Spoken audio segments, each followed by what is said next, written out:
Alright guys, it's day 9 of New Zealand's biggest gap year, where a couple of years ago Robin and I did 365 days of 365 activities in New Zealand. And in this video we are doing some scuba diving in the Coromandel, which is super exciting, or at least Robin's more excited than I was about it.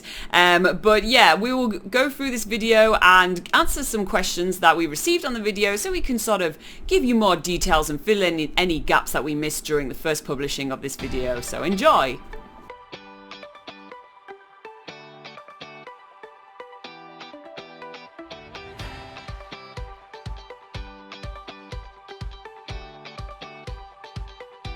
So we're driving to Whitianga and the sun is just rising and it looks really nice. It's a lovely drive. We blasted the music super high because I am pumped. So we're driving to Whitianga and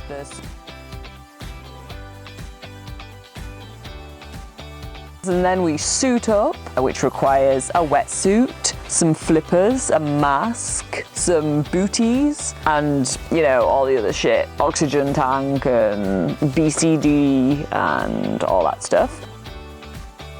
It's time to board the Scuba Doo, which is the name of the boat for this scuba diving trip.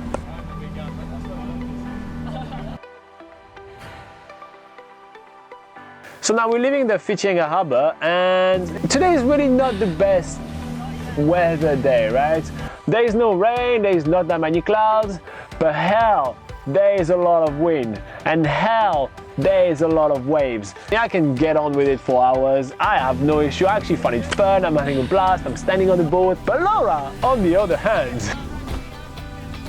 Oh my god! I'm holding on the dinner. These waves are huge! Get me back on a mountain! Why do people do this?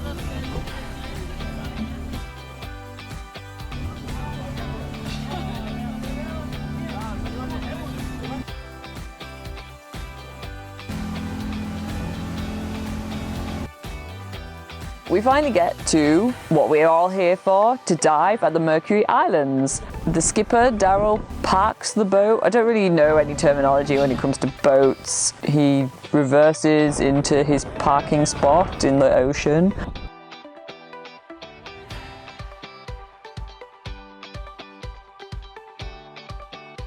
Our dive master Ryan gave us all the safety briefing, which involves all the hand signals and stuff. So yeah, I just sat there and fell backwards and let the ocean take me.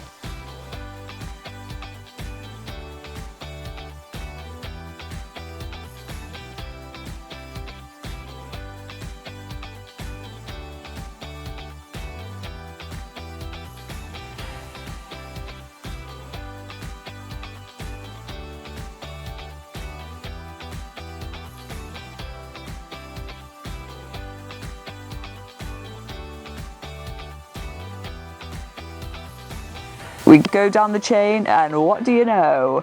There's an octopus, like you see its tentacles like curling and swirling out of its little cave that it has there. I get like really close to the octopus.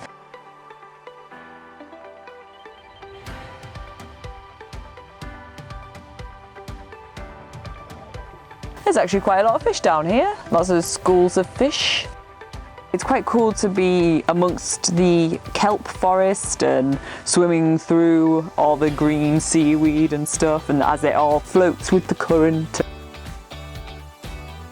So there's a lot of seaweed and there's really a lot of wildlife. It's very rich and it's really fun and really cool. So we start swimming around.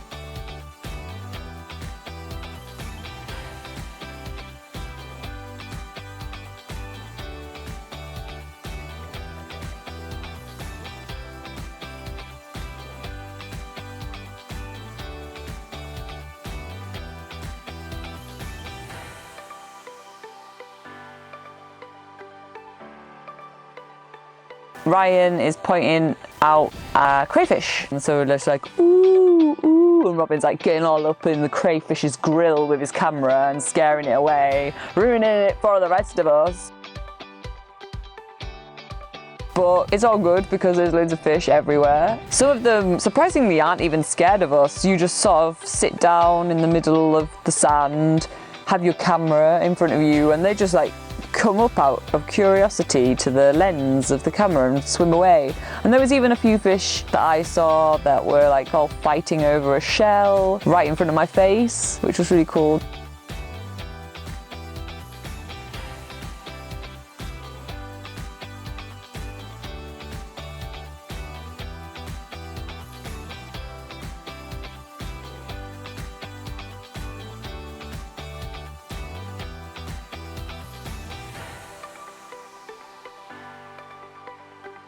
Marine reserves attract obviously lots of fish, and in marine reserves there is no fishing allowed.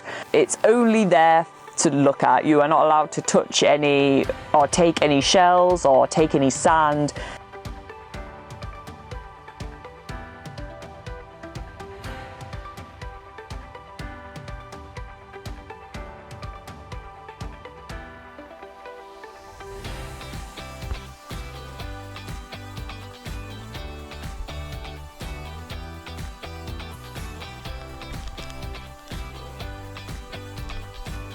We might be here for a while. Everyone's got their life jackets on. Most dangerous part of the whole day.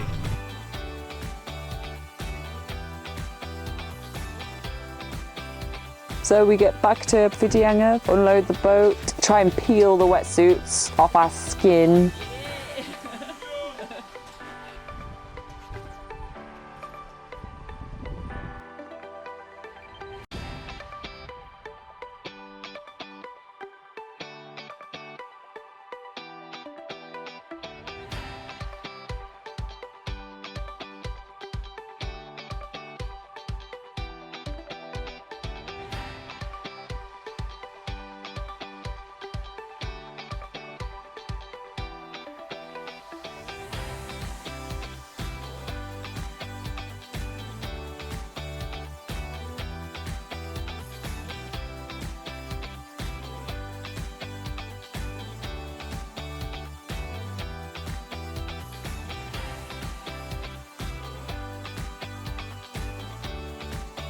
Alright guys, I hope you enjoyed that video, and we did have a question on this video about scuba diving from Ryan, asking was the water cold? Well, it's not exactly like scuba diving in the tropics or anything, but luckily the New Zealand scuba diving companies are very well equipped with the right wetsuit gear that you will need to keep you as warm as possible in the water. So the only time you really feel sort of cold is when you first go from being dry and just plunging into the water. It kind of, you know, when that you get that feeling where just you're surrounded by water, it's a little bit shocking to start with, but you're instantly, you know, though your wetsuits are really good, you're instantly warmed up, and that's really not what you're thinking about when you start scuba diving.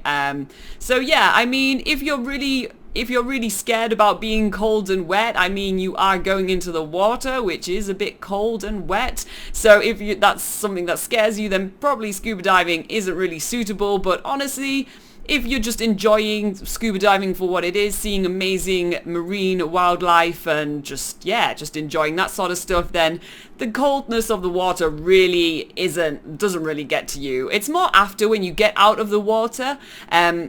That's more when you start to think about, oh, it is a little bit chilly, but that's why it's really important to make sure that you bring some warm gear with you onto these trips, and yeah, have yourself like a couple of fleece jackets or something, and just make sure that you can get as warm as possible after the trip. But they usually give you like hot teas and stuff, and have things to keep you warm on the boat as well. So there's always that as well. And we also got a comment from the unofficial bucket list family saying, that's so cool, we only stayed there for the night, wish we had more time. Which is actually a comment we get a lot on a lot of our videos for New Zealand's biggest gap year, people wishing that they had more time in New Zealand, because that's really what this New Zealand's biggest gap year was all about, just showing you to not underestimate how much there is to do in New Zealand. So when you are planning a trip in New Zealand, do make sure it's at a time where you can spend as long as possible here. Although 2 weeks is usually as much as people can get off work, for instance, if there's ever an opportunity in your life to be able to stay a bit longer than that, I would definitely recommend it, because you're gonna probably go home missing a lot of things that you really wish you'd done. So on that note, we will see you in the next video. Make sure that if you have any questions, you put it in the comments and we will get back to you, or join us for our live Q&A session that we do every single Sunday at 8 AM New Zealand time. But until the next video, see you later.